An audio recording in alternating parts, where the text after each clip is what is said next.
que é um castigo.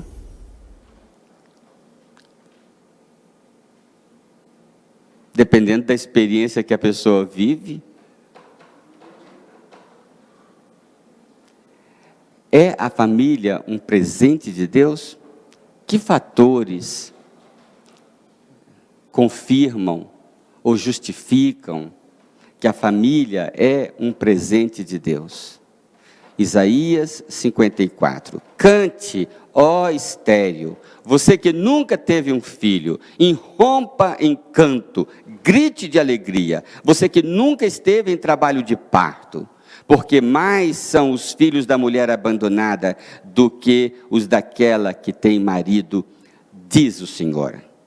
Alargue o lugar de sua tenda, estenda bem as cortinas de sua tenda, não o impeça. Estique suas cordas, firme suas estacas, pois você se estenderá para a direita e para a esquerda. Seus descendentes desapossarão nações e se instalarão em suas cidades abandonadas. Não tenha medo, você não sofrerá vergonha. Não tema o constrangimento, você não será humilhada. Você esquecerá a vergonha de sua juventude e não se lembrará mais da humilhação de sua viuvez. Pois o seu Criador é o seu marido, o Senhor dos Exércitos é o seu nome, o Santo de Israel é o seu Redentor. Ele é chamado Deus de toda a terra. O Senhor chamará você de volta como se você fosse uma mulher abandonada e aflita de espírito, uma mulher que se casou nova apenas para ser rejeitada, diz o seu Deus. Por um breve instante, eu a abandonei, mas com profunda compaixão, eu a trarei de volta. Num impulso de indignação, escondi de você por um instante o meu rosto, mas com bondade eterna terei compaixão de você, diz o Senhor, o seu Redentor.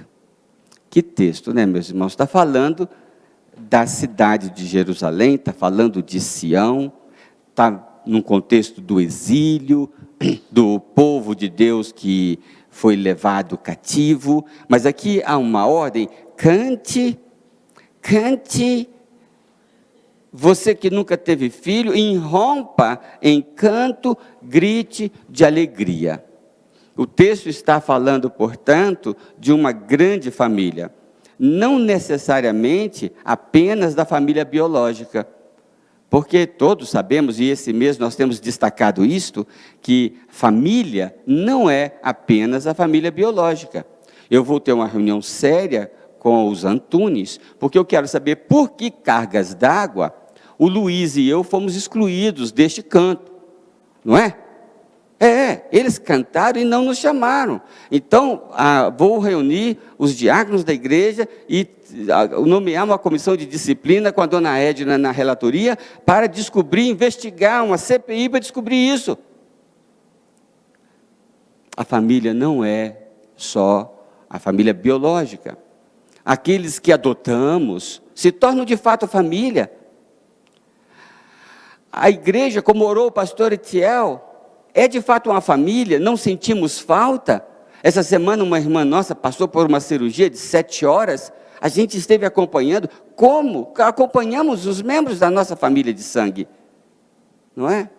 Então, nós começamos a reflexão deste mês, pensando nos filhos da nossa vocação, não é? Um PG que você lidera, é um filho da sua vocação, e se torna uma família. Um ministério que você desenvolve na igreja, não é? O ministério de adolescentes da nossa igreja, não se tornaram uma família? Não é, Raquel? Então, há muito mais do que a família biológica. E o Senhor está acompanhando isso, o Senhor está planejando isso. Quando Ele fala de Jerusalém, quando Ele fala do povo de Israel, separado dentre todos os povos do mundo, para constituir uma família de fé. O discípulo de Jesus que você desenvolve, que você instrui, é um filho seu. Torna-se sua família. Né? Um amigo, companheiro de jugo, é família. Ninguém fica isolado se tem Jesus no coração, porque ele é chamado não somente para ser salvo pessoalmente falando, mas para ser integrado a uma família de fé. Leia lá o começo do cristianismo e você vai ver que Jesus chamava os indivíduos, porque a chamada é individual, cada um é chamado para seguir a Jesus, e assim que você diz sim a Jesus, ele coloca você em uma família. O primeiro fator que sustenta a família como um presente de Deus é o fator colegiado, é o fator da comunidade, é a família em si. A família em si é um presente.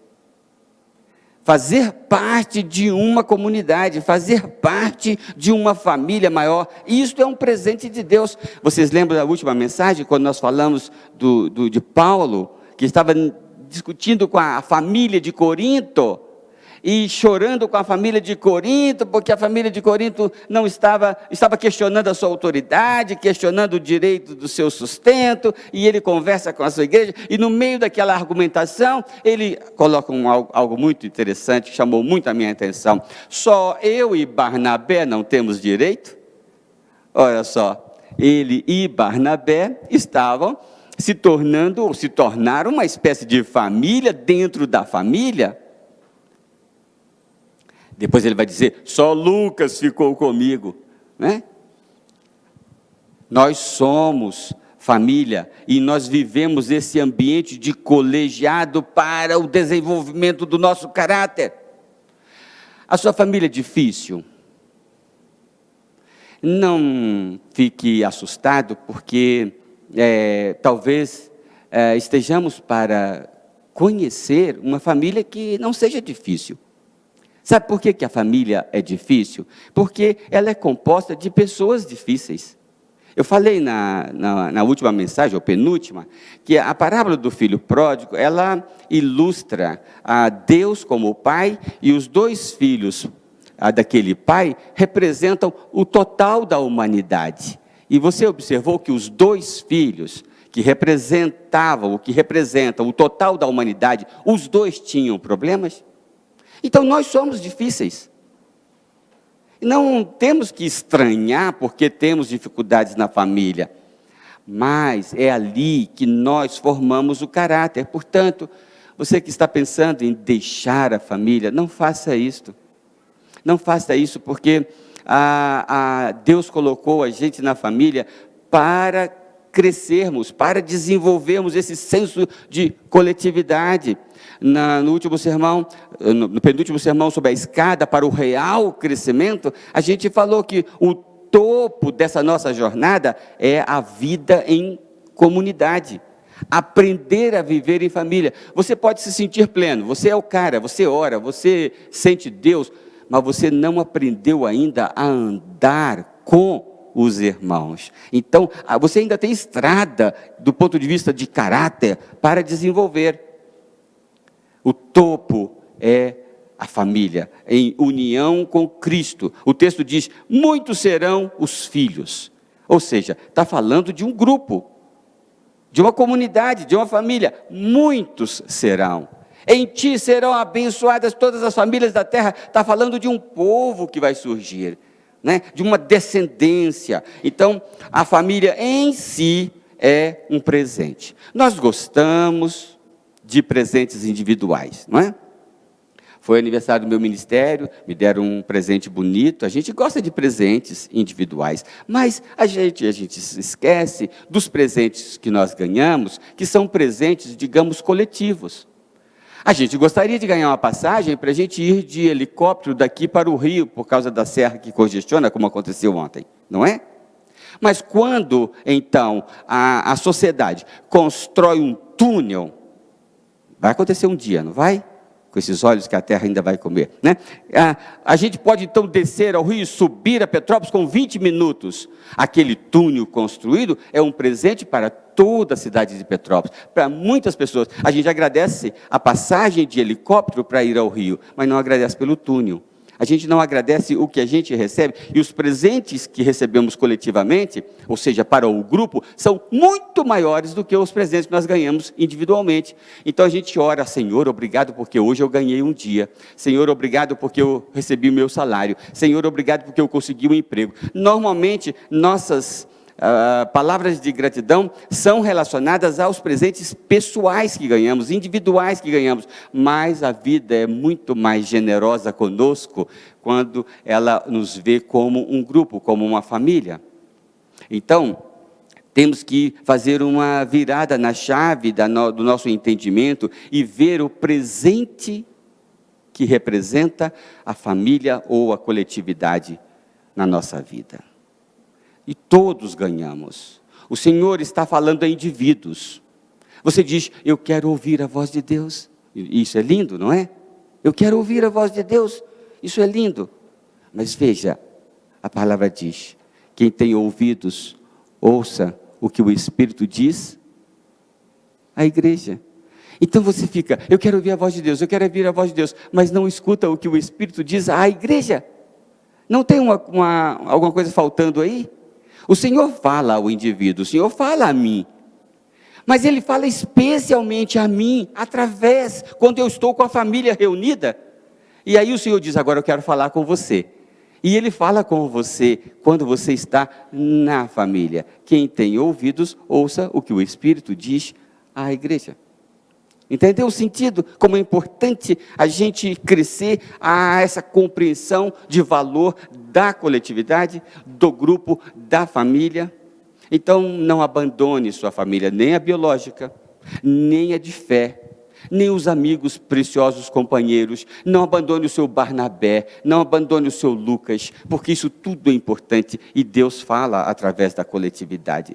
Valorize a família, porque há um presente maior ainda no que você ganha através do grupo do que os presentes que você ganha individualmente. Lembremos-nos, o reino é comparado a uma galinha que ajunta os seus filhotes. Eu quis ajuntar vocês. Por que ele comparou a sua mensagem, o seu ministério, a uma galinha que ajunta os seus pintinhos? Porque é ali que Ele protege. Ele protege você no ninho da sua família. Em segundo lugar, a família é um presente por conta do fator de sustentação, o fator de apoio mútuo. Nós somos mais fortes juntos, né? O texto está dizendo que você vai se esquecer da vergonha da sua juventude, da desolação, dos momentos que você foi espalhado. Lembra? Como é que vamos cantar o cântico ao Senhor se nós estamos fora? Nós estamos como família espalhados, né? Quando nós estamos espalhados, nós nos sentimos mais frágeis, mais fracos. Mas quando nós estamos unidos, quando nossa família está unida, nós nos sentimos mais fortes, né? Como acabei de falar de Paulo e de Barnabé, o texto diz: não tenha medo, você não sofrerá vergonha, não tema o constrangimento, você não será humilhada, você esquecerá a vergonha da sua juventude e não se lembrará mais da humilhação. Lá no Salmo 127, versículo 3, nós lemos assim: os filhos são a herança do Senhor, uma recompensa que Ele dá. Como flechas nas mãos do guerreiro são os filhos nascidos na juventude. Agora observa, como é feliz o homem cuja aljava está cheia deles. Por que está falando isso? O salmista, lá no Antigo Testamento: não será humilhado quando enfrentar seus inimigos no tribunal. Quando a família existe, quando você faz parte de uma família, você fica forte, você se apoia, nós nos apoiamos, né? E formamos então um bloco que sustenta, porque as adversidades são grandes. Então eu preciso da minha família biológica, eu preciso da minha família de fé, eu preciso dos discípulos de Jesus que estou orientando e discipulando, eu preciso dos mestres que me guiam, eu preciso estar envolvido, porque aqui encontro força. Só Lucas ficou comigo naquela cadeia, naquela dificuldade? Era a família. Você está sozinho, você só tem um amigo que Deus te mandou, é toda a sua família. Então você se apoia. O terceiro fator em que a família, que sustenta a família como um presente de Deus, é o fator do desenvolvimento pessoal e coletivo. Interessante que esse texto, cante, ó estéreo, você que nunca teve um filho, irrompa em canto, grite de alegria, porque mais são os filhos da mulher abandonada do que os daquela que tem marido. É uma referência, não comparando, pelo menos parece, assim, os comentaristas sustentam, que não está comparando Jerusalém ou Sião com outros povos, mas está comparando Jerusalém e Sião com o seu próprio passado.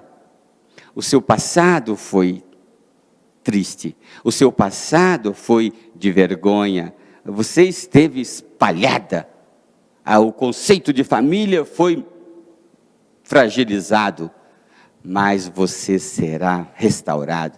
Por um instante eu te deixei, mas com misericórdia eterna eu vou te tratar agora. A ideia é que há um passado difícil que vai ser restaurado. Uma situação de crise que vai melhorar. Porque as lutas que nós enfrentamos no passado tornaram-se degraus para que nós construíssemos dias melhores. Assim como nós temos a tendência de preferir os presentes pessoais aos presentes coletivos, também temos a tendência de achar que hoje é pior do que ontem. A gente olha com um romantismo passado, como era gostoso, como era bom. E aí a gente corre o risco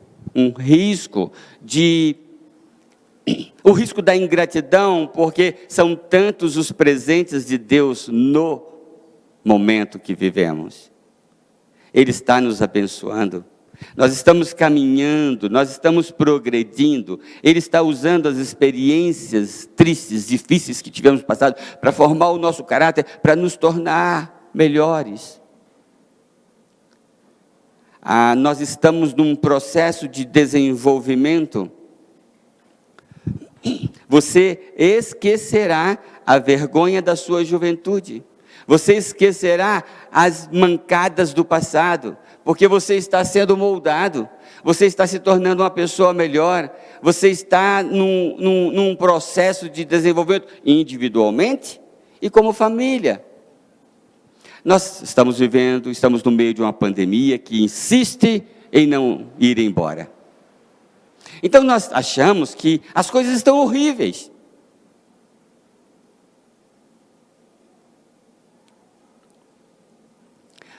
Daqui a 10 anos, eu ouvi uma reportagem essa semana muito interessante, ou alguém comentando, né, que a análise boa da pandemia vai ser feita daqui a 10 anos, daqui a 20 anos.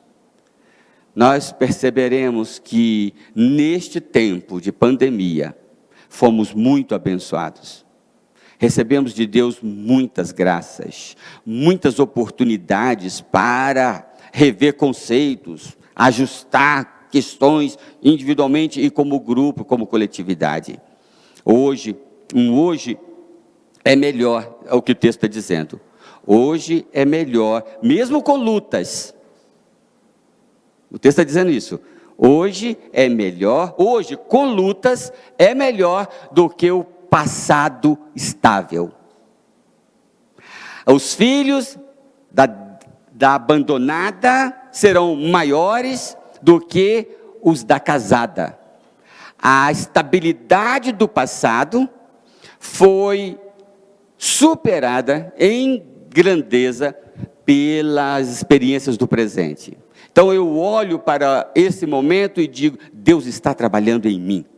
Deus está me levando para algum lugar. Deus está sacudindo o planeta. Deus está mexendo com as pessoas. Há algo tremendo acontecendo. As estruturas emocionais, sociais, políticas, econômicas estão sendo todas balançadas. E vamos caminhar para algo melhor. A humanidade pode se tornar melhor. as igrejas podem se tornar melhor. Eu posso me tornar melhor. O que o texto está dizendo então é: não olhe o presente com desânimo. O texto é uma palavra de encorajamento. As coisas vão ficar melhores. Você vai ver que o passado era vergonhoso, comparando com o presente e com o que ainda vou fazer. Alargue, portanto, a sua tenda. É o que o texto está dizendo. Amplie a sua casa. A casa, você pode até imaginar, fisicamente falando, a construção lá da sua casa, vamos fazer mais um quarto lá. Mas é claro que está falando de algo muito superior, muito mais abrangente, né? Amplie a sua mente, dilate a sua visão, né? Leia mais, né? Investigue mais, né? Sinta mais, viva experiências novas, né? Eu estou com 61 anos e eu estou me candidatando porque eu quero voltar para a faculdade. Essa pandemia mexeu comigo. Eu quis escrever, eu quis voltar para estudar. Então, eu não preciso amaldiçoar o presente por conta de uma pandemia, por conta de um pequenino vírus. Ele está fazendo o seu papel de me tirar do conforto e de provocar a minha mente e o meu ser. Eu quero continuar crescendo e eu quero acelerar o meu processo de crescimento para me tornar uma pessoa melhor. Às vezes, o nosso olhar para o passado pode ser uma murmuração contra o presente. Muitos serão os filhos da minha vocação. Então, alargue o lugar da sua tenda, né? Por fim, a família é um presente por conta do fator celebração, por conta do fator culto. Foi o que eu não precisaria nem explorar esse ponto. O que essas famílias fizeram aqui, apesar da ausência do principal cantor, né? O que essas famílias fizeram aqui ilustra e prega a mensagem. Nós nos reunimos para celebrar. Tudo bem, tudo bem, tudo bem. Você diz: eu cultuo sozinho em casa. Perfeito. E cultua mesmo. E o Senhor aceita o seu culto. Mas veja, em toda a Bíblia, há ou não há um conceito de congregar para adorar. Quando o texto diz, cadê o texto? Grite de alegria, nessa tradução aqui. Está falando para quem? Para o irmão Paulo Silva? Não, está falando para quem? Para Sião. Está falando para Jerusalém. Está falando para o povo. Grite de alegria. Quando está dizendo, cante, ó estéril, está falando a uma comunidade que se sentia estéril, que sentia vergonha do seu passado. Está dizendo, cante, grite de alegria. Essa expressão, grite de alegria, é aquela lá de Esdras, capítulo 8. Lá, não sei se eu anotei aqui, de Esther, capítulo 8, versículo 11 e 15. É a mesma expressão usada lá. Poucas vezes na Bíblia essa expressão é usada. E uma delas é a de Esther, capítulo 8. Diz assim: o decreto do rei concedia aos judeus de cada cidade o direito de reunir-se e proteger-se, de destruir, matar, aniquilar qualquer força armada de qualquer povo ou província que os ameaçasse, a eles, suas mulheres e seus filhos, e de saquear os bens de seus inimigos. Veja, versículo 15 de Esther 8, diz assim: e a cidadela de Suzã exultava de alegria. Esta é a expressão. A cidadela de Suzã exultava de alegria. Isaías vai usar esta palavra aqui. Grite de alegria. Esse gritar de alegria é necessariamente coletivo. Você tem o direito, diz o decreto, que é um tipo, né? Que é uma ilustração. o decreto diz: é-te dado o direito de reunir, de congregar, de formar um corpo. Diga aos meus irmãos que eu estou indo para Galiléia, estejam reunidos, estejam juntos, nada substitui a assembleia. A assembleia, ali o Senhor fala a você individualmente. O que acontece quando a palavra está sendo exposta? Deus está falando à assembleia? Oh, assembleia, por acaso a assembleia é um bloco assim, como um tijolo? Não, é cada um indivíduo que compõe essa assembleia, escuta Deus falando, o direito. E quando você canta alguma coisa assim isolada, por acaso, igual tem lá no Senado, né, na CPI do Covid lá, da Covid, né, vamos fazer um cercadinho aqui de acrílico para você cantar. Isso não impediria você de compor o grupo e cantar um hino. As famílias cantaram aqui, isso é celebração, isso não tem substituto. Eles cantaram aqui, eles fizeram muitos ensaios, eu imagino que teve ensaio, né? E certamente é por isso que eu não participei, mas teve ensaio, não teve? Claro que teve.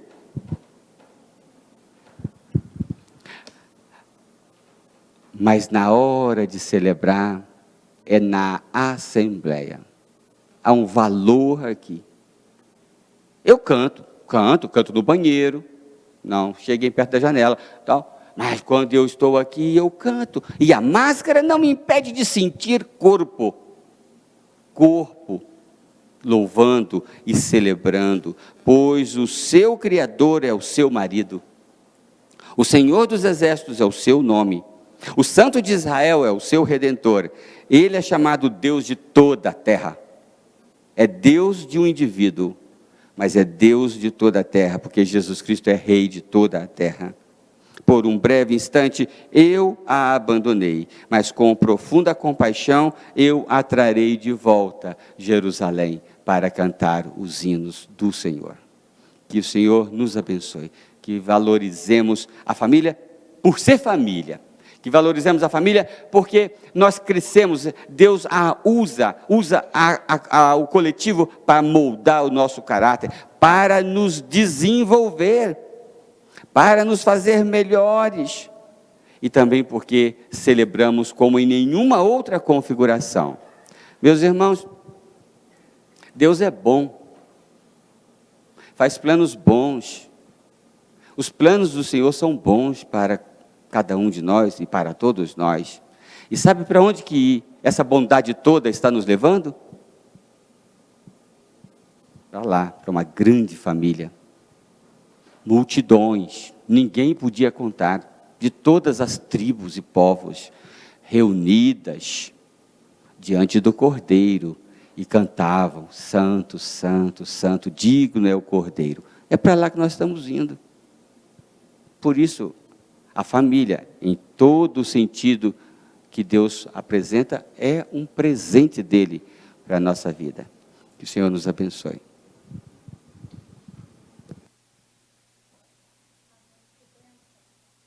Atenção, essa palavra que Deus nos trouxe nesta manhã e todo este culto, para a honra e a glória do Senhor. Nós vamos ainda, irmãos, nesse finalzinho de culto, cantar uma canção, e Josué convocou o povo e fez o seguinte desafio: escolha hoje a quem vocês querem servir. Se aos deuses que serviram os vossos pais no deserto, ou os deuses desta terra que nós habitamos. E ele disse: porém eu e minha casa serviremos ao Senhor. Nós escolhemos servir ao Senhor. E aqui hoje no templo temos algumas famílias presentes, mas também temos alguns irmãos que não estão com a sua família presente.